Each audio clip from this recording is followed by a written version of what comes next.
महापुरुषों ने सहयोग किया है, उन सब के लिए मंगल कामना। देखिए, जीवन में एक दिव्य सूत्र है, दानम दुर्गति नाशनम। दान हर प्रकार के दुर्गति का दमन करता है। शास्त्र में वर्णन है, अदत्त दानात् भवेत् दरिद्रे, दरिद्र भावात् प्रकरोति पापम, पाप प्रभावात् नरक प्रयाते, पुनः दरिद्रे पुनरेव पापी। बिना दान दिए जीवन के दुरित का क्षय नहीं होता। दान विविध प्रकार के होते हैं, अन्न दान, जल दान, वस्त्र दान, स्वर्ण दान, गौ दान, कन्या दान आदि आदि दानों के साथ सबसे महत्वपूर्ण दान जो होता है, जिसकी इस समय बेला है, चुनाव में मतदान करना। उस मतदान के द्वारा हमारे आपके जीवन की, हमारे आपके राष्ट्र की, हमारे राष्ट्रीयता की, हमारे समरसता की, हमारे सारी संस्कृति की जो संरक्षा होगी, समाज का जो भरण पोषण होगा, उसमें जो दिव्यता आएगी, वो योग्य राजा के द्वारा आती है। इसलिए किसी योग्य प्रतिनिधि को मतदान करने के लिए प्रत्येक भारतीय से कर्तव्यबद्ध निवेदन है कि अपने नैतिक दायित्व को समझते हुए चुनाव में, सभी मतदान में सभी लोग सहयोग करें और सब लोग अपने अमूल्य मतदान को अवश्य दें और दे करके राष्ट्र निर्माण में सहभागी बने। बोलिए श्री हनुमान जी महाराज की। और सभी की भावना पवित्र हो रहा है और हम सब लोग सब अधिक से अधिक संख्या में मतदान के दिन योग्य जो है अधिकारी को चुने।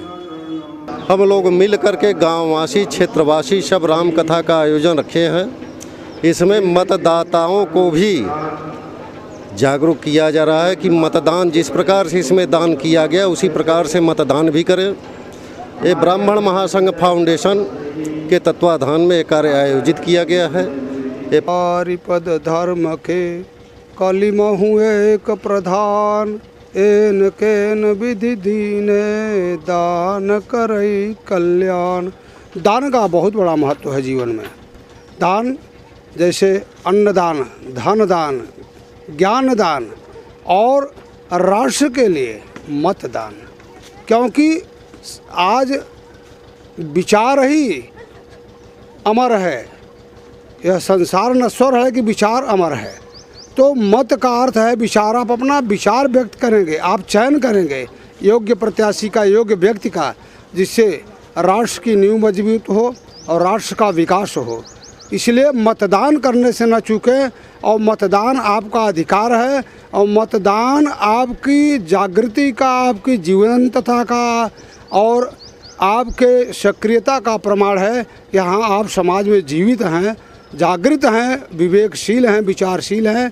इसलिए मतदान से कदापि नहीं चूकेगा, क्योंकि मतदान से ही योग्य व्यक्ति का निर्माण होगा और योग्य व्यक्ति का चयन होगा और उसके द्वारा राष्ट्र का निर्माण होगा, उत्थान होगा। और जब लोग हंसने लगे तो नारद को लाज लगी, तो फिर नीचे बैठ गए। रुद्रगणों ने कहा, आप हंसने के चक्कर में पड़ोगे तो चले जाओगे, हंसने वालों को छोड़ो, आप ऊपर बैठो, ऊपर सोफा से। तो फिर बेचारे ऐसे ही बैठे।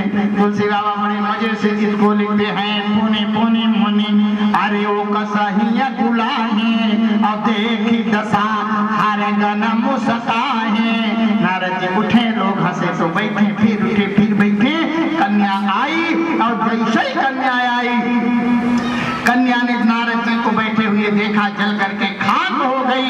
मरकट बदल हाथ पकड़ा और पकड़ के कहा, धीरे से चलो। कन्या ने कहा, धीरे से काहे चले, स्वयंवर में मैंने अपने इच्छा से आपको वरण किया है, सबको दिखा दो, घूम के तब चलो। भगवान विष्णु ने कहा, ज्यादा भाव न खाओ, चुपके से खिसको, फिर कभी दिखा दिया जाएगा, नहीं हमको देख लेने वाला यहाँ बैठा है, चलो चलो चलो। तो लेकर के फूट गए पीछे सुंदरता और अब अरे जब दुल्हनी ले गए और लक्ष्मीवासा नृप समाज असब भयो निराशा कब हर गन।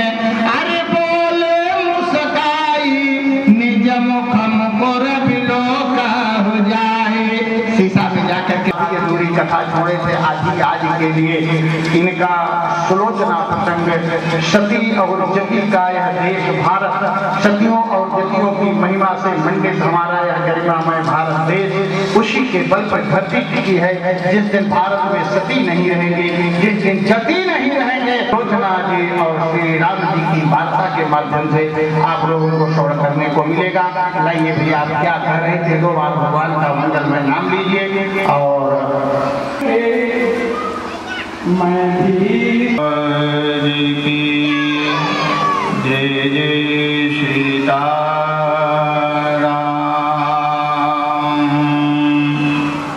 आप लोगों के मध्य में कर्मकांड, निरुक्त व्याकरण एवं ज्योतिष के प्रचंड परम तत्वज्ञ भाई सुधाकर जी पांडे, जिनके परिचय के लिए आप लोगों की कोई जरूरत नहीं, सभी लोग परिचित ही हो, मंच पे आसीन हैं।